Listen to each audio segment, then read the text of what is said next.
नमस्कार विद्यार्थी मित्रांनो, आर्या करिअर अकॅडमीमध्ये तुम्हा सर्व भावी अधिकाऱ्यांचं मी परत एकदा सहर्ष स्वागत करतो. प्रोबॅबिलिटी म्हणजेच संभाव्यतेवर सर्व स्पर्धा परीक्षेमध्ये हमखास प्रश्न विचारला जातो. आता हा प्रश्न पहा, संभाव्यतेवर आधारित.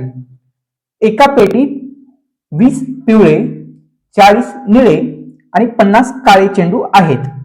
त्यामधून एक चेंडू यादृच्छिक पद्धतीने काढल्यास तो काळा असण्याची शक्यता किती?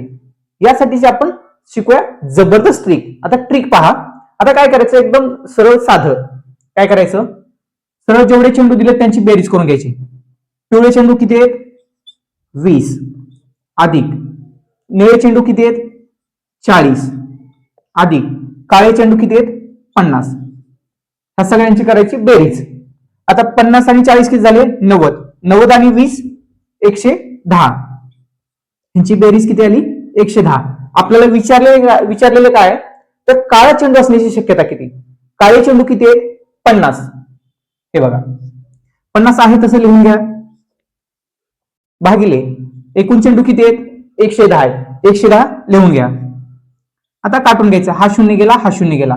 उरलं काय, तर 5/11 आणि हेच आपलं आहे उत्तर. अशा प्रकारच्या नवनवीन ट्रिक शिकण्यासाठी आपले चॅनल सबस्क्राईब करा. त्याचबरोबर लाईक, शेअर आणि कमेंट करायलाही विसरू नका. धन्यवाद.